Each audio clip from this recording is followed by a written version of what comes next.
Dicen nuestros ancianos que antes eran tiempos mejores, que no se usaba tanta medicina para los males. En primer lugar, porque no la había, y en segundo, porque existía la alternativa de curarse a base de limpias con hierbas y tés.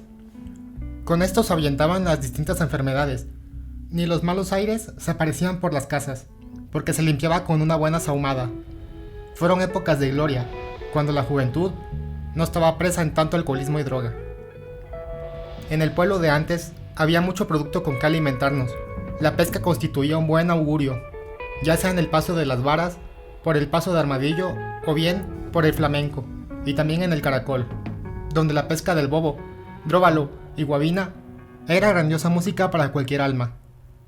Los pescadores y no pescadores de entonces, porque cualquiera en aquellos tiempos se compraba un cordel y anzuelo, tomaban como carnada una lombriz de tierra o pepesca, conseguían una rama de árbol y pasaban horas pescando a la orilla del río.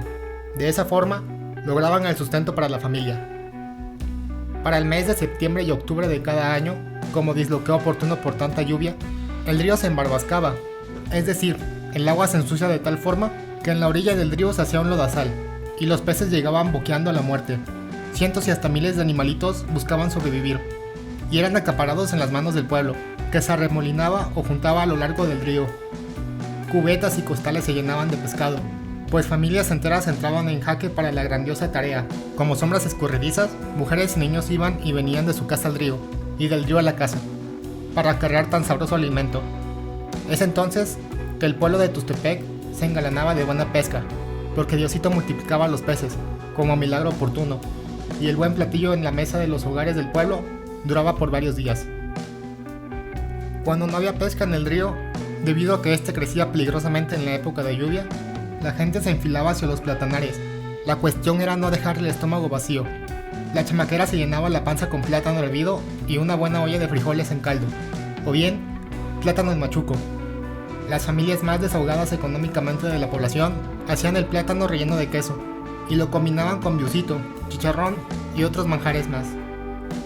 Lo bueno de este cuento, que aunque nos llamen ancianos arrinconados, desahuciados, muertos en vida o muebles inservibles, yo puedo atestiguar que antes vivimos tiempos buenos, pero no por aquello de que los tiempos idos fueron mejores, nada de eso, pero así fue, y no tiempos de la tiznada como ahora los tenemos, cuando se escucha malamente en boca de algunos letrados que la lamentada canícula que inicia en julio y termina a mediados de agosto es invento de los viejos. Pero si hojean el llamado tumbaburros, allá encontrarán que canícula es la época de calor y lluvia más intensa del año. Para tal efecto, se forma un vacío vaporizado, y esto hace que el calor sea sofocante para el alma y huesos de la gente.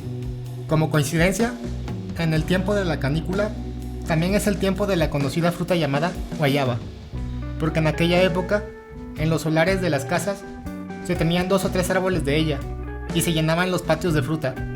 Todavía en algunas comunidades cercanas a la ciudad, se ve este fenómeno dichoso. Por lo mismo, como en los meses de julio y agosto no hay trabajo, tampoco circula el dinero.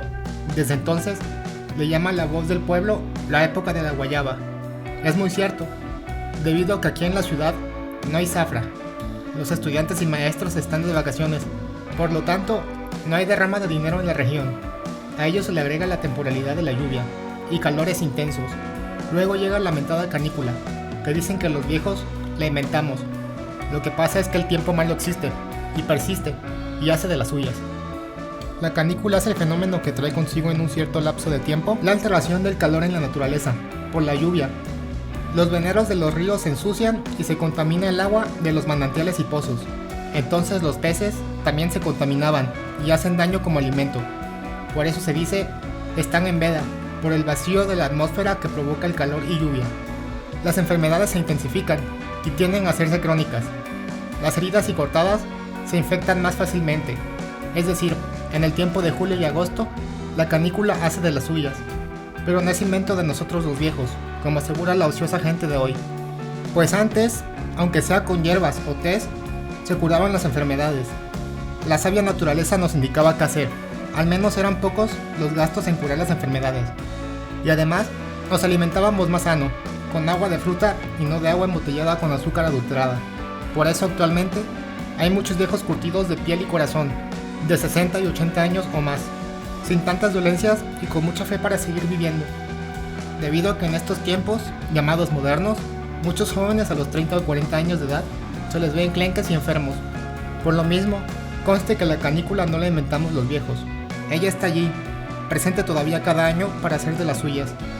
Está ahí, para que ustedes la resuelvan de la mejor manera posible. A ver si son muy cabronas, para evitar en el futuro este fenómeno. ¿Qué opinas del testimonio de Don Soledad Gutiérrez? Déjame tu opinión en la caja de comentarios.